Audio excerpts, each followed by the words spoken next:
I want to talk about errors. Because, I mean, we've talked about all the nice things we've done, but I'm sure there have been bloopers. 100%. I think the first one I can think of was Dubai 2014.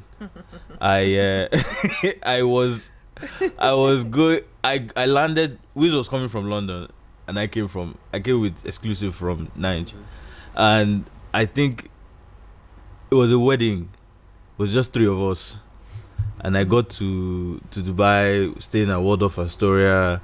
Guys were giving them both sides of the hotel was facing water. Guys gave them food that night and overslept. So Wiz landed in the morning. Now, normally, we used to fly business together. So, normally when you fly Emirates, you come out, you turn right, you can get a free car to anywhere. But because he'd never actually done it himself, he didn't know that was what he was supposed to do. Oh my God, so he came down, started calling me. Obviously, guys have dozed off, and I think he called me like 20 times or something. When I woke up, my guy was livid, but he had already gotten a cab. Got a cab and was on his way. And to be honest with you, that moment I was like, I've lost my job. Like this is it. It's over.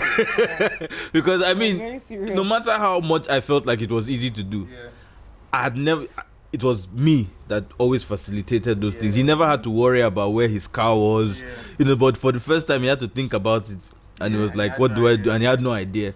I thought I was losing my job. That's one of many that I have, Sha. It was that kind of level. Of course, there always. I'm trying to think of one. I'm trying to think of one blooper that I've made.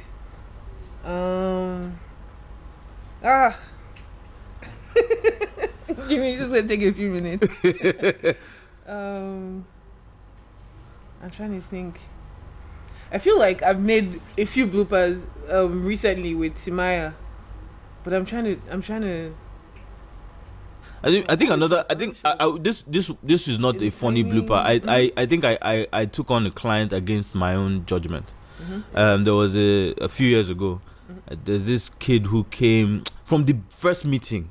My spirit said go, right? But I don't know why I decided. They called me back. They're like, no, let's talk. I think the first video they wanted to shoot was with Clarence, and I felt like you can't afford it.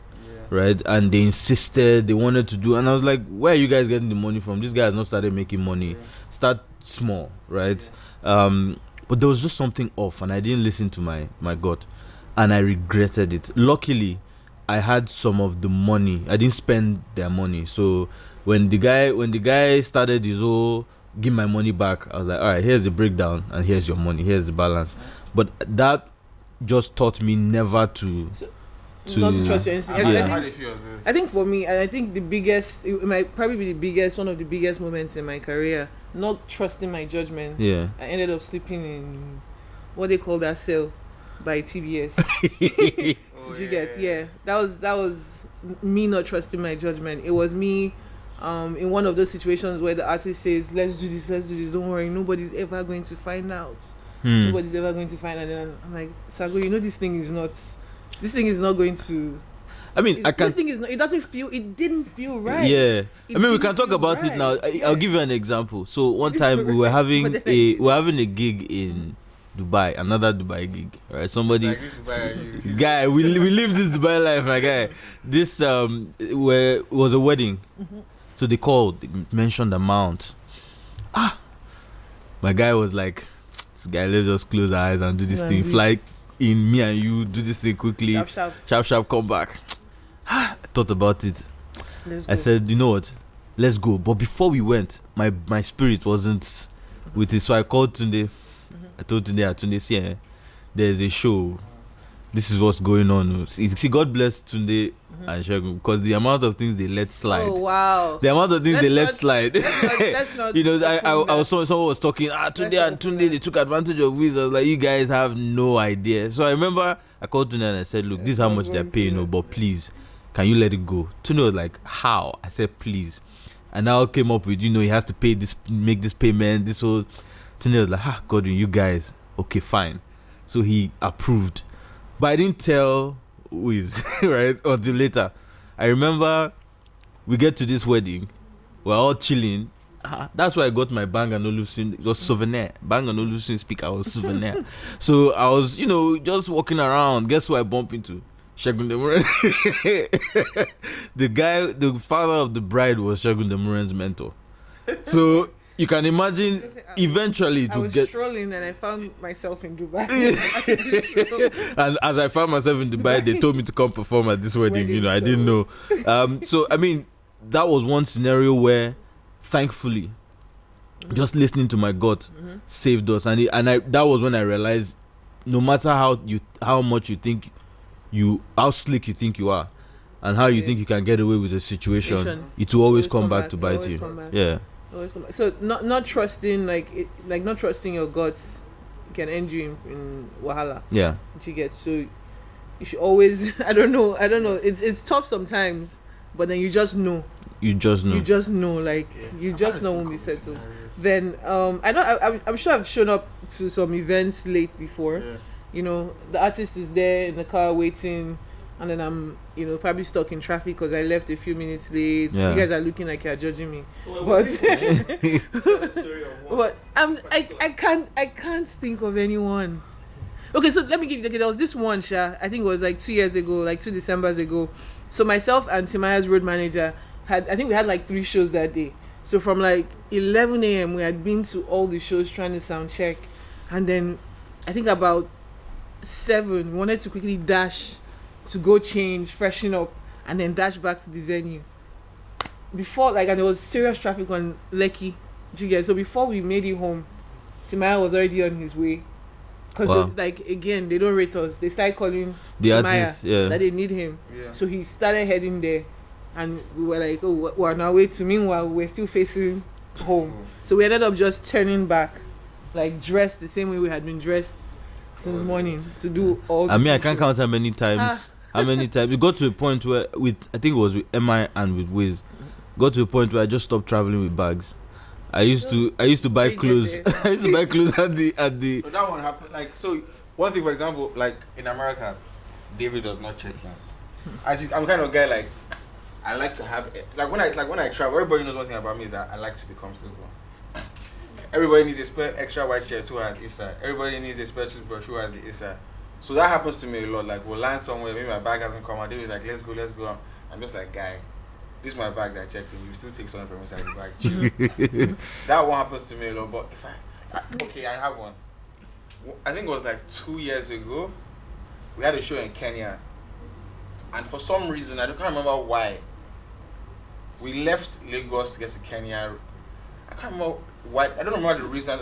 I don't think maybe we didn't confirm the balance early or. If it's that one, talking about balance. No, we didn't confirm the balance early, or there was a problem with just the jet lag. I don't know why we left late, but the long and short of it, on the plane, we go, okay, what time are we going to land in Kenya? Do we have time to go to the venue to sound check, or are we landing and going straight to the venue? And I'm like, oh, there should be time for everything. That was the venue close to the airport, because this is me I'm basically asking the promoter. I'm like, we can land, go to this thing. So I'm like, okay, guy, make sure immigration is sorted. Once we land, boom. It's like maybe I think 9-10 p.m. already. Some of these countries, they can be super slow at immigration. The guy has organized some other, not like a VIP passage, but some other immigration points for us to go through. We spent like 30 minutes still going through. Now they're like, okay, guys, the band needs to go to the venue to set up. Because this is like 9 o'clock, 10 o'clock, no sound check. The show has already started. Oh, wow. So now it's kind of thing I'm like, okay, you know what? Band, go to the venue. They will go to the hotel and get ready. Mm-hmm. So I'm like, guys, make sure all the bags and the red cars, everything. In the whole rush, we go to the hotel. The band goes there. Where is David's bag? It has gone to the venue. I'm like, oh my God. Then obviously the bag now comes. And David now goes, but why are you guys rushing me like this? He said, you told me that I had time. That me, because the thing is, David doesn't like being rushed. Yeah. So we end up rushing, getting ready. We get so obviously now I'm with him. I haven't had a chance to go to the venue because I wanted to make sure he gets ready and leaves the hotel on time. We get to the venue at the gates. Promoters have not gotten to the gates to clear us. We get in. That's the first wahala. The green room isn't set up properly.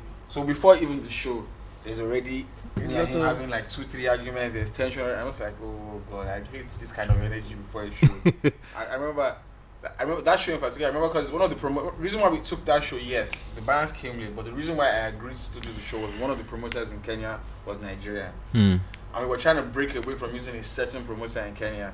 So I was angry. I was like, bro, I literally put my neck on the line for you. Yeah. I remember going off on him later, and David being like, "How are you shouting at this guy like this?" I'm like, "You're very stupid. After me and you have had all this, you know, leave me at this guy." That's definitely what I think.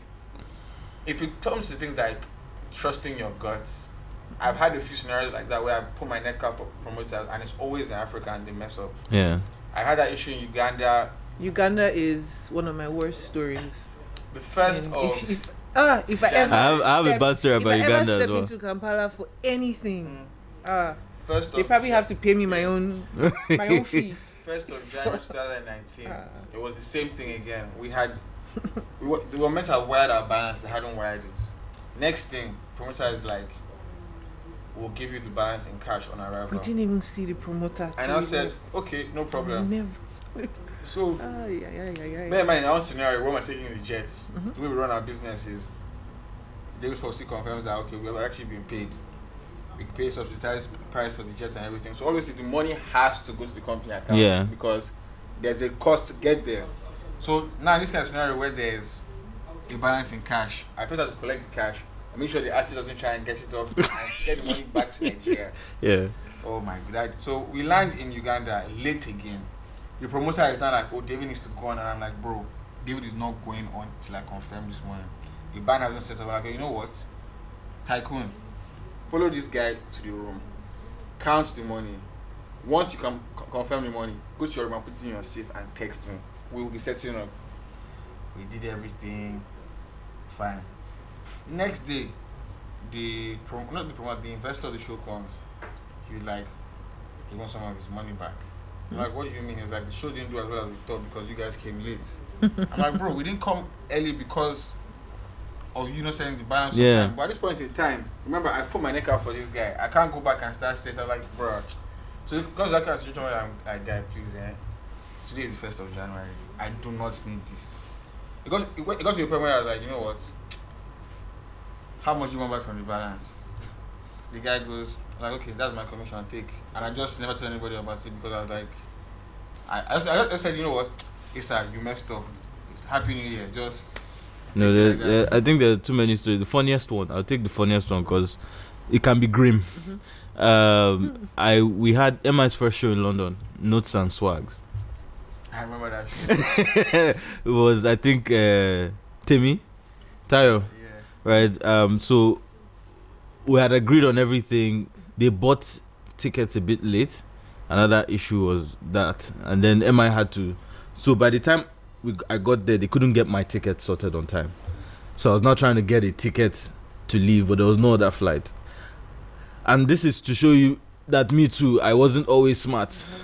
There was ignorance on my part, right? Where I ran to Qatar Airways office and I said to them that, look, I need to get to London tonight. Because I was asking, they said, go and talk to Qatar.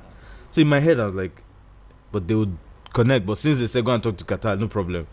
So I ran off. Like, worst case, I land London at night. So the lady now starts telling me, yeah, you can land London tonight, yeah. I was like, are you sure? She said, yes. I said, okay, please. I now paid for that ticket. Got on the flight. Went to Qatar, to Doha. Then waited. I now got on the flight from Doha to London. It was on my way to, I slept off on the way. So we landed. As we were approaching, I woke up and I asked the lady, because there was a lot of Nigerians going to China, so it was noisy. I was upgraded on that flight. It was noisy. And I remember asking the lady, what time do we get to London? Right? And she goes, 7 a.m.